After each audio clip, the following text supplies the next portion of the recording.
As hard as it is to believe today, Bethlehem was once served by numerous movie theaters. Just recently, the last theater was shuttered, then demolished, leaving behind only faint but fond memories of heading to a theater to see the latest Hollywood pictures. Back before television, people depended upon movie theaters for some simple, affordable entertainment, other than books or perhaps radio.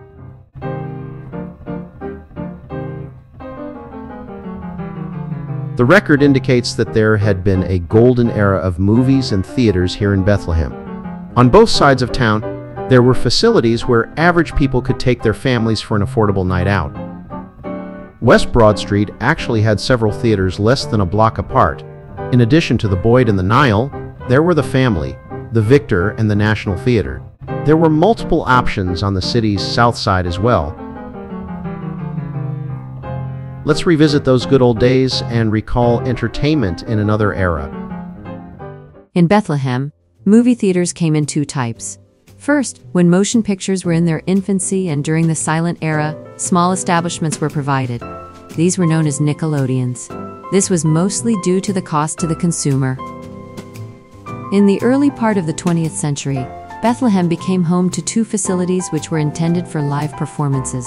When vaudeville was all the rage, the Kurtz Theater on Broad Street was the place to go for shows featuring singing, dancing, and comedy. The Kurtz was also a restaurant. It was the brainchild of two enterprising furniture manufacturers, John and Charles Kurtz.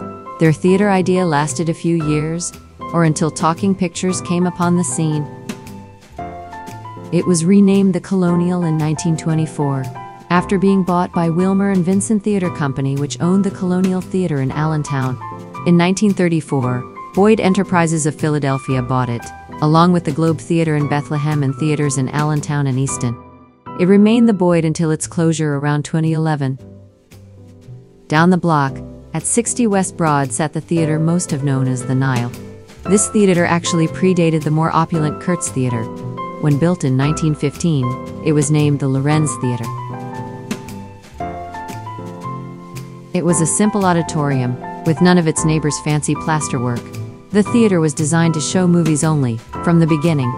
It was renamed the Savoy, and eventually the Nile. This was movie viewing at its simplest form. The Nile eventually gave way to Center City redevelopment in 1976, when there was a need to widen Getter Street. Like the Boyd, the Nile became air-conditioned. Back in this period when few homes were air-conditioned, movie houses were popular as places to go for entertainment and for comfort. Old-timers also like to point out that there were come-ons as the theaters would compete with each other to attract customers. For a 35-cent ticket, you might be awarded dishes or participate in bank night when monetary prizes were available. Meanwhile, south of the river, there were plenty of theaters for people who lived there. Most were a short walk away, or a brief trolley ride from home. The Fountain Hill Opera House became the Globe Theater. Like its cousin the Boyd, the Globe was incredibly ornate. It had a balcony, an orchestra pit, a full stage, and loge boxes. All of this amid Victorian splendor. Elsewhere on this side of town, there was the college, aptly named since it was a block from Lehigh University on West 4th Street. Down on 3rd Street, there was the Palace Theater.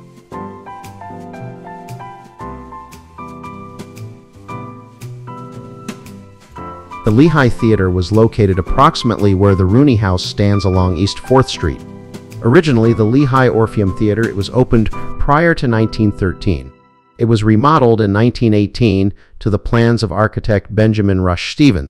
Renamed State Theater in the 1930s, by 1940, it was known as the Lehigh Theater.